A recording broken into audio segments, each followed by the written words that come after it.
Hey YouTube. It's been about a month. Let me get this set up right. It's been about a month since I've done my last update, so I wanted to come on here and do um, an update for week 31, 32, 33, and 34. Today is Friday, 11/30. Yay, 2012. Almost December 1st. I'm so excited. And today I am 34 weeks pregnant. So what I'm going to do is break this into two parts. The first part is going to be just an overview of baby development, symptoms, things like that. And then the second video, I'm going to do an update on my doctor's appointments in the past 4 weeks and what's been going on with that and the procedures that I've had and everything. So anyway, okay, at 34 weeks, I tried to write down some stuff and I hope this is sufficient. At 34 weeks, the baby is about 5 pounds and about, I think they said 19 inches long.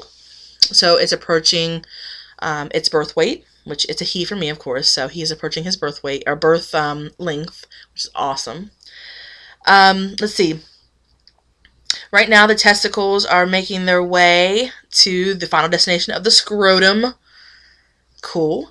Some male babies are not born with their testicles descended, but they say they should descend before 1 year of age.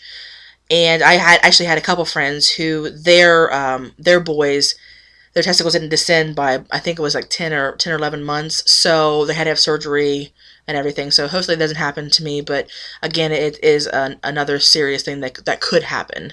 So hopefully everything goes well with that.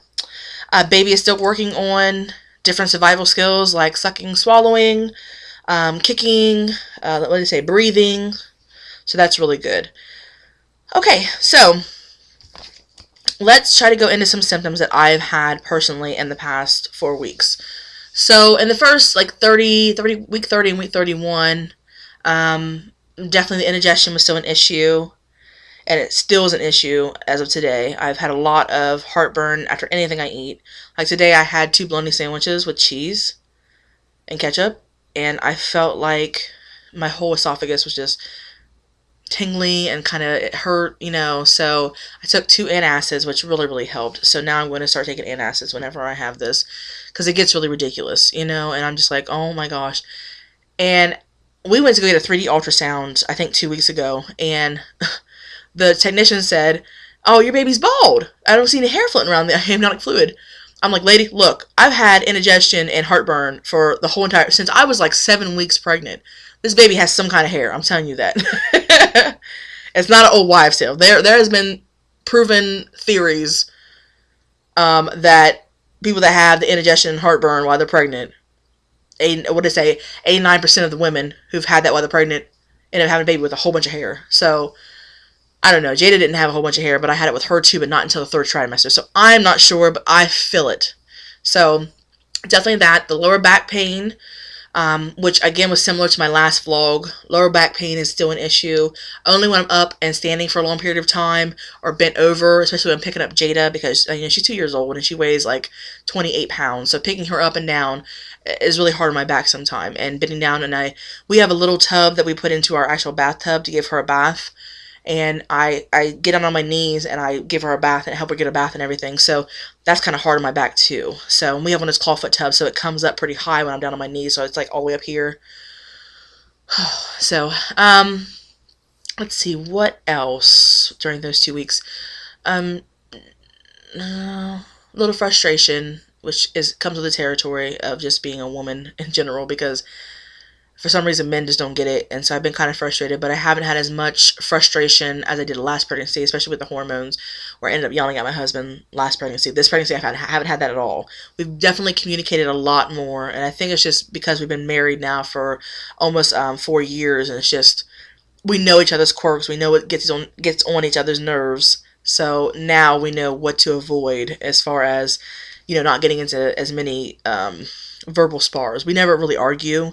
It's more or less, I'm right, you're wrong, kind of thing, over stupid subjects. It's never something that's important. It's always stupid stuff.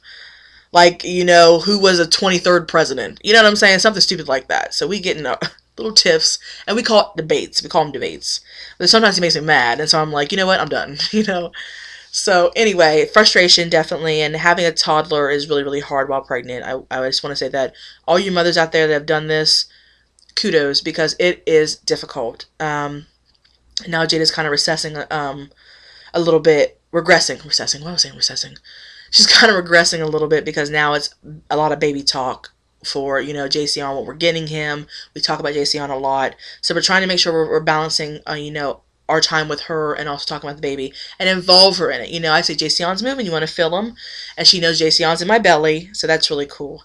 So definitely working on the frustration and the patience issue because I've never been a patient person. And now that my hormones are all over the place, I'm definitely not patient whatsoever. So it's something I work on internally so that I don't lash out at my daughter or my husband. So that's something that I definitely work with. I might do a vlog about that. We'll see. Okay, well, in week 30, 33, and 34, same issue with the indigestion, frustration, back pain, some new symptoms. I've been extremely tired the past 2 weeks. And it's due to my anemia, which I would talk about in the next vlog because that has to do with the medical visit. So, tiredness, fatigue, very easy. Haven't had too much shortness of breath. Every now and again I do, especially when I'm sitting like this in my bed, all crunched up, I get a shortness of breath. But besides that, I feel like he's just descended a little bit in the past week or so. But still, I had that indigestion from like pressure on my stomach, so I'm not sure. So definitely the fatigue. I've been having very vivid dreams at nighttime the past 4 weeks. It's been weird dreams. It's just crazy. Definitely felt a lot of movement. He is definitely moving around all the time, especially while I'm trying to sleep. This past week, I haven't been able to sleep as well. I've had a lot of insomnia, waking up at 2:30 in the morning and being awake for 2 or 3 hours. I watch YouTube videos for an hour. It's hard to fall back asleep. And you can't really make up the sleep you lost at nighttime. Yes, you could take naps throughout the day, but that's not supposed to supplement your nighttime sleep. You can't really make up that sleep. So, and that's not healthy. So, but I know it's part of pregnancy. I know that happens in the 3rd trimester. I haven't really got my energy boost. Today, I thought I was going to do a whole bunch of stuff. I came home early from work. I didn't do jack. I took a nap because I was so tired. It was like 3 o'clock, and I was like, I just need to take a nap because then I have to work a game that night, which was tonight. So I wanted to get stuff done. I didn't get anything done. So I didn't get dishes washed, nothing. So tomorrow, which is Saturday, I'll definitely be working on that. So those are the symptoms I've been experiencing. And of course, my belly is just in the way all the time. I mean, you wait for so long for your belly to pop out so you look pregnant, everybody sees it, and then you're like, oh my gosh, it gets in the way. I've hit myself on doors, and I'm like, the door frames, I'm like real late here, so it's just, I can't hug my husband like I want to because my belly's all in the way, so I gotta hug him like this, it's really hard, but I mean, I have a life growing inside of me, and it's just amazing. It's an amazing thing, and not everybody gets to experience that. My aunt has never been able to have kids. She had ovarian cancer when she was 20. She was pregnant before, but she lost it at 8 weeks, I think. So she's never been able to have kids, and she asked me today, she goes, what does it feel like? And I said, it feels like you have an alien inside your stomach. But she got to feel the baby and everything, and she loves kids now. She didn't like kids when she was younger. But those are the things I'm experiencing now. So what I would do in the next video is talk about the medical visits and what's been going on with that. So, alright guys, see you in a little bit.